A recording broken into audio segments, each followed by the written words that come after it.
The darkness of space suddenly filled with light as massive alien ships appeared near Earth's solar system.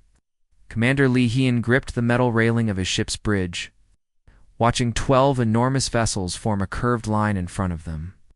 Each ship was different. Some looked like giant crystals, others like floating cities made of metal and glass. "Hey, sir, they're requesting a meeting," said his communications officer, her voice shaking slightly. Lee Hyun nodded slowly. They had been expecting this day for years, but seeing it happen still sent chills down his spine. The human flagship Defiance looked tiny compared to the alien fleet.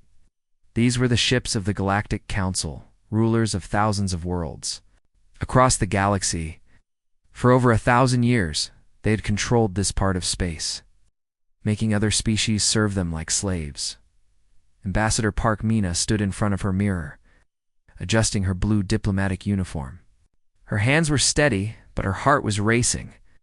She had trained for this moment her entire life, but nothing could have prepared her for what she was about to face. The aliens had demanded to speak with a human representative, and she was the only diplomat brave enough to go.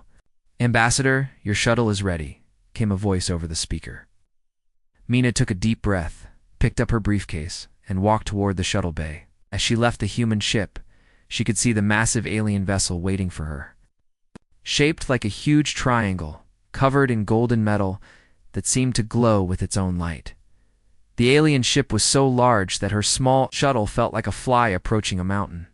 Strange symbols glowed along its sides, and she could see movement behind transparent sections of the hull. Whatever lived inside these ships was far more advanced than anything humans had ever built. Inside the council chamber, Mina felt very small. The room was enormous, with a ceiling that seemed to stretch up forever. 12 different types of aliens sat in a circle around her. Some looked like giant lizards with golden scales. Others were made of what appeared to be living crystal that sparkled with inner light. A few seemed to be made of gas or energy, their forms shifting and changing constantly. At the center of the circle sat High Chancellor Verkith. He was reptilian, about 9 feet tall, with 4 arms and scales that gleamed like gold coins. His eyes were large and yellow, and when he spoke, his voice seemed to come from everywhere at once. Human Representative Verkith began, his words heavy with arrogance. "Your species has grown too quickly. You have spread to too many worlds without our permission. This cannot continue." Mina stood straight, trying not to show her fear. Round her, the other council members watched with expressions of boredom. They had clearly done this many times before with other species. "You will submit to council authority immediately," Verkith continued. "You will give us 80% of everything. You have your resources, your technology, your people. Your species will work for us on our worlds, building our cities and mining our planets." Behind the council members, holographic images appeared in the air. They showed dead worlds, empty cities, and the remains of civilizations that had been destroyed. These were the species that had said no to the council's demands. "Look carefully, human," said one of the crystalline beings, its voice like wind chimes. "This is what happens to those who refuse our generosity. We could simply destroy your worlds, but we are merciful. We offer you the chance to serve us instead," a mechanical being with red glowing eyes added. "Your technology is primitive, your ships are slow, and your weapons are weak. You cannot fight us. Submit now, and some of your people will live." Verkith raised one of his 4 hands. "You have exactly 72 hours to give us your answer. Return to your ship and tell your leaders what you have heard. We expect total surrender when you return." The council members began to leave the chamber one by one. They moved with the confidence of beings who had never been refused, never been challenged. For 1,000 years, every species they had encountered had eventually bowed down to their power. As Mina walked back to her shuttle, she felt the weight of her entire species' future on her shoulders. The corridors of the alien ship were filled with strange sounds and smells. She passed windows that showed views of space she had never imagined, and rooms filled with technology that seemed like magic. When she finally reached her shuttle and began the journey back to the human ship, looked back at the massive alien fleet. Each ship could probably destroy Earth's entire defense force by itself. Council had weapons that could crack planets in half and shields that could stop any attack humans could make. But as her shuttle docked with the Defiance, Mina smiled. For the first time since entering the alien ship, the Council had made one terrible mistake. They thought they knew everything about humanity, but they had only seen what humans wanted them to see. They had no idea what was coming. The 72-hour countdown had begun. And soon the Council would learn what happens when they threaten the wrong species. The silence in space was broken by a single transmission that reached every alien ship at exactly the same moment. High Chancellor Verketh was drinking his morning meal when the communication alert sounded throughout his massive vessel. His 4 arms moved quickly across the control panels, expecting to see a long message of surrender from the humans. Instead, the display showed just one word: no. Verketh's golden scales began to change color, shifting from bright gold to a darker, angrier shade. He read the message 3 times, certain there had been some mistake. Around him, other council members began to gather, their faces showing confusion and disbelief. "This cannot be correct," said Council Member Zefterra, her energy form flickering, like a candle in the wind. "No species has ever responded with just one word. There must be more to this message." The Mechanical Council Member Tekron ran the transmission through every translator in the fleet. "The message is perfect," he announced, his red eyes glowing brighter. "It is written in flawless galactic standard. There is no hidden meaning, no secret code. They simply said no." Verketh slammed one of his fists on the control panel. "Impossible. Every species begs for mercy. Every species tries to negotiate. They offer us something, anything, to avoid destruction." But aboard the human command ship, Admiral Kim Soo-jin was smiling as she watched the alien fleet's reaction through hidden sensors. She had been waiting for this moment for 30 years, ever since humanity had first detected the Council's presence in their sector of the galaxy. "Signal received and acknowledged," she told her communications officer. "Begin Operation Safeguard." Across human space, things that had been sleeping for decades suddenly came to life. On the dark side of Earth's moon, what looked like an ordinary mining station split open like a flower. Inside was a defense platform with weapons that could destroy ships from millions of miles away. Similar hidden bases activated on asteroids, moons, and seemingly empty patches of space throughout the solar system. Captain Choi Woo-bin was eating lunch on the bridge of his merchant ship Peaceful Trader when his personal communicator beeped. He looked at the screen and saw the activation codes he had been memorizing for 20 years. Without hesitation, he entered the sequence into his ship's computer. The hull of the Peaceful Trader began to move and change. Metal plates shifted and expanded, revealing weapon systems that had been hidden beneath layers of fake cargo containers. The small merchant vessel transformed into a sleek warship, bristling with advanced weapons and protected by shields that could stop almost any attack, all across human space. The same transformation was happening. Merchant ships became battleships. Civilian stations revealed themselves as military fortresses. Mining equipment turned into massive weapons platforms. The peaceful trading civilization that the Council had observed for decades was nothing more than a carefully constructed lie. On Earth, President Yoon Dae-yoon stood before the Planetary Defense Council in a room buried 3 miles underground. The bunker had been built in secret over 50 years ago, along with underground cities that could house billions of people. Above ground, the evacuation had already begun, but it was calm and orderly.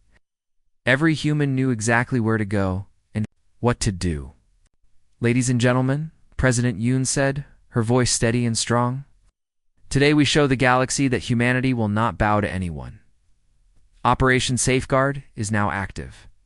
We have given them our answer, and now we show them what that answer means." The council members continued to stare at the simple message, unable to understand what they were seeing.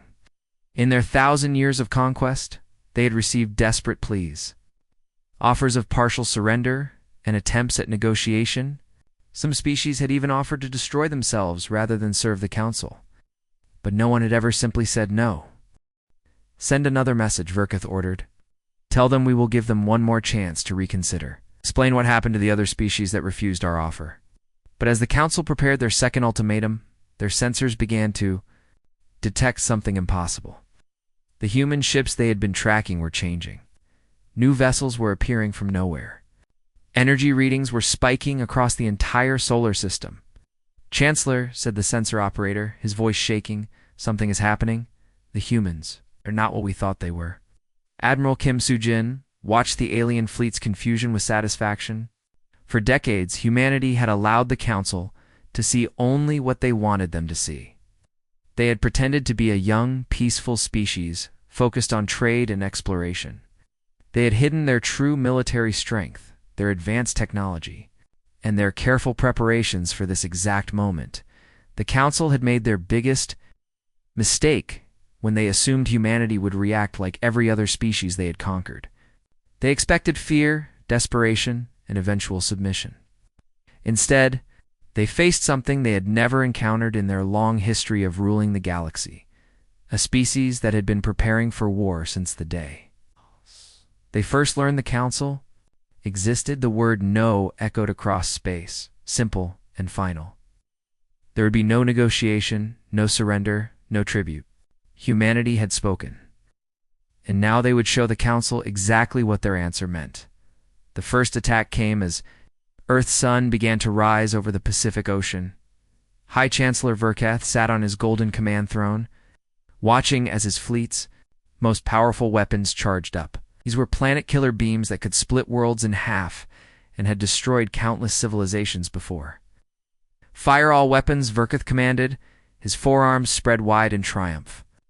"Show these humans what happens when they say no to the Council."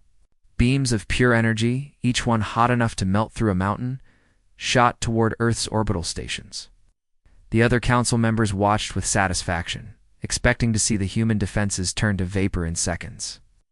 They had used these same weapons to destroy the home worlds of dozens of species, but something impossible happened. The deadly energy beams began to curve and bend, flowing around the human stations like water flowing around rocks in a river. Not a single beam hit its target. Captain Nam Jun-ho sat in the control room of Defense Platform Shield 1, his fingers dancing across controls that looked simple but were actually more advanced than anything the Council had ever built. The energy shield he had activated was invisible to the naked eye. It could bend space itself, redirecting any attack away from Earth. All energy weapons deflected, he reported calmly to the human fleet, shields holding at 100%. Chancellor Verketh's golden scales turned pale as he watched his most powerful weapons fail completely. "Impossible," he roared. "Those beams can destroy planets. How are they stopping them?" But the human counterattack was already beginning. Lieutenant Song Ah-young climbed into her fighter craft, but as she did, thin cables connected to her spine and brain. Her consciousness merged with the ship's computer, making her reflexes faster than any normal human could achieve. She could now think at the speed of light and react to danger before it even happened. Her small fighter launched from the human carrier and immediately began moving in ways that defied physics. She spun between the massive Council ships, dodging energy blasts that should have been impossible to avoid. To the alien gunners, it looked like she was reading their minds, knowing exactly where they would shoot before they pulled the trigger. "Target the small craft," ordered Council member Zeftara, her energy form flickering with frustration. "How can one tiny ship avoid our weapons?" But Song Ah-young was already firing back. Her weapons looked like simple metal bullets, the kind of primitive projectiles that should have bounced harmlessly off the Council's advanced shields. The aliens laughed as they watched the primitive attacks approach their ships. The laughter stopped when the first projectile hit. Commander Yoon Min-ho watched from the bridge of the battleship Vengeance as his railguns fired what appeared to be ordinary metal slugs. But these weren't simple bullets.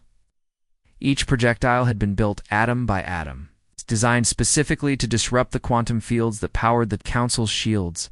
The primitive bullets passed through the alien shields like they weren't even there, punching massive holes in the Council ships. Explosions bloomed across the enemy fleet as their own weapon systems turned against them. "How?" screamed Verketh, watching his ships take damage from weapons that should have been useless against them. "They're using metal bullets. Metal bullets." The mechanical Council member Tekron ran every scan he could think of. The projectiles appear to be simple kinetic weapons, but they're disrupting our quantum defenses. This should be impossible with their technology level. But it wasn't impossible because humanity had been lying about their technology level for decades. Every human ship carried weapons that looked primitive but were actually more advanced than anything the Council possessed. Every human pilot had been enhanced with technology that made them superhuman. The battle that the Council expected to win in minutes was turning into a disaster. Their ships, designed to fight other species with similar technology, were helpless against humanity's hidden weapons. The humans fought like they could predict every move the Council would make, dodging attacks and striking back with impossible accuracy. Admiral Park Taejon observed the battle from his command ship, which was completely invisible to Council sensors. He had been preparing for this fight for 40 years, studying every Council ship design, every weapon system, every tactical doctrine. Humanity knew exactly how their enemies would fight because they had been watching and learning for generations. Phase 1 complete, he reported to Earth Command. Enemy fleet is in full retreat. They're running away faster than they arrived. On the Council flagship, damage reports flooded in from every ship in the fleet. Verketh couldn't believe what he was seeing. His advanced civilization, rulers of the galaxy for 1,000 years, was being defeated by a species they had dismissed. As primitive, this is impossible, he shouted at his tactical officers. They're using obsolete technology. Are they winning? But the truth was becoming clear to some of the Council members. The crystalline being Silthan spoke in a voice. Like breaking glass, Chancellor. What if their technology isn't obsolete? What if they've been lying to us about their capabilities? The thought sent chills through the Council Command Center. If humanity had been hiding their true strength, if they had been preparing for this war while pretending to be peaceful traitors, then everything the Council thought they knew was wrong. As the surviving Council ships limped away from Earth, Verketh realized he had made the biggest mistake of his very long life. He had underestimated humanity. And now he was going to pay the price. The war had been going on for 3 weeks when Captain Lee Soyoung was finally captured. Her merchant ship had been raiding Council supply lines, disguised as a simple trading vessel, until the moment she opened fire. Now she sat in chains aboard Verketh's flagship, but she was smiling. You think you've won something by capturing me? She asked, looking directly at the High Chancellor. You still don't understand what you're fighting, do you? Verketh's golden scales darkened with anger. You will tell us where your hidden bases are, human. You will reveal your military secrets. Lee Soyoung laughed, a sound that echoed through the interrogation chamber. Military secrets. You want to know our biggest secret? We've been watching you for 50 years. Every single one of your worlds, every trade route, every weakness you think you've hidden from us, we know it all. The Council members in the room exchanged worried glances. How could this primitive species have been watching them without their knowledge? Impossible, said Council member Zeftera, her energy form flickering with confusion. Our security systems would have detected any spies. Would they? Lee Soyoung asked. Tell me, Chancellor, do you remember the maintenance worker who fixed your personal quarters last month? The one who was so quiet and efficient? Verketh's eyes widened. He did remember that worker.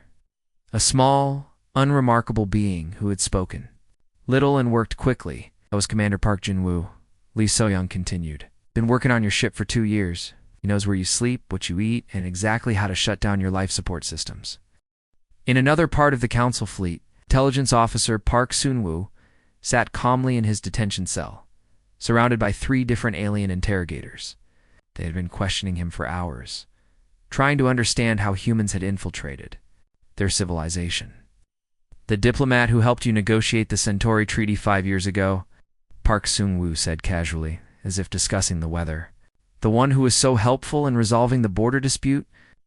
That was Agent Kim Heron. She's been feeding us information about your military plans ever since. The crystalline interrogator's light dimmed with shock. The Centauri Treaty established our forward military bases. If you knew about those plans, we know about all your plans, Park Sun-woo replied. The technician who updated your defense networks last month? Human. The trade representative who's been selling you food supplies for the past 3 years? Human. The cleaning crew on your homeworld's Capitol building. All human. The mechanical interrogator's red eyes blazed brighter. It is impossible. We have genetic scanners, identity verification systems, and we have technology you can't even imagine, Park Sung-woo said with a smile.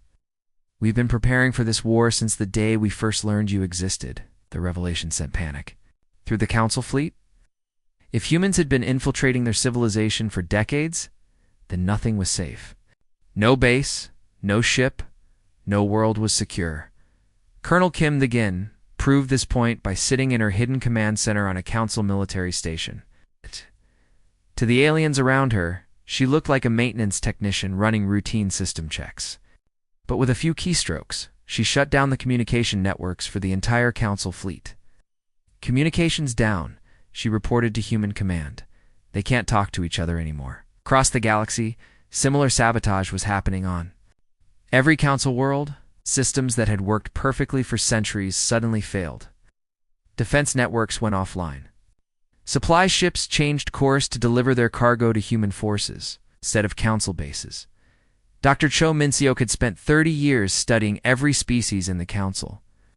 He knew that the crystalline beings could be shattered by sound waves at exactly the right frequency. He knew that the mechanical constructs could be destroyed by computer viruses designed specifically for their architecture. He knew that the gaseous entities could be contained by magnetic fields tuned to their energy patterns. Each of the 12 Council species found their most carefully guarded weaknesses being exploited with surgical precision. The crystalline ships began to crack and shatter as human weapons hit them with devastating sound waves. The mechanical vessels found their computers corrupted by viruses that turned their own systems against them. On Earth, President Yoon Dae-yoon stood before the cameras for what she knew would be the final broadcast of the war. Her message was transmitted on every frequency the Council used, reaching every ship and every world in their territory. Members of the Galactic Council, she began, her voice calm and strong. You came to us demanding tribute. You expected us to bow down like every other species you've conquered. Ow. But you made one critical error. She paused, letting her words sink in across the galaxy. You judged us by our willingness to trade peacefully. You thought our peaceful nature meant we were weak. You never realized that our peaceful approach was strategic. While you were busy feeling superior, we were studying you, learning about you, preparing for the day you would threaten us. The transmission reached every Council ship, every Council world, every Council leader. We have been preparing for this conversation since first contact. Every trade mission was a scouting expedition. Every diplomatic meeting was an intelligence-gathering operation. Every human you've met in the past 50 years was collecting information about your weaknesses. The Council members who were listening felt their confidence crumble completely. This is what happens when you underestimate humanity. This is the price of your arrogance. The war ended on a Tuesday morning with a simple message transmitted across the galaxy. We surrender. High Chancellor Verketh sat in his command chamber, but it no longer felt like his. The golden decorations that had once shown his power now seemed dull and meaningless. His forearms hung limp at his sides as he stared at the human admiral sitting across from him. Admiral. Jung Hae-won looked tired but determined. She had been fighting this war for months, but now it was time to build something new. The terms she offered were unlike anything the galaxy had ever seen. We don't want your tribute, she said simply. We don't want to rule over you the way you ruled over others. We want something different. Verketh's yellow eyes looked confused. What do you mean you won the war? You can take whatever you want. From us, that's exactly the problem, Jung Hae-won replied. For 1,000 years, the Council has taken whatever it wanted from weaker species. That ends now. Every species under your control will be given a choice. They can stay with the Council or leave to govern themselves. The other Council members who had gathered in the chamber looked shocked. Council member Zeftara's energy form flickered with disbelief. You're going to free our slave species? But they've served us for centuries. They served you because they had no choice, Jung Hae-won said firmly. Now they will have a choice. The Council will become a true democracy, with equal representation for all members. No more rulers and slaves, no more tribute.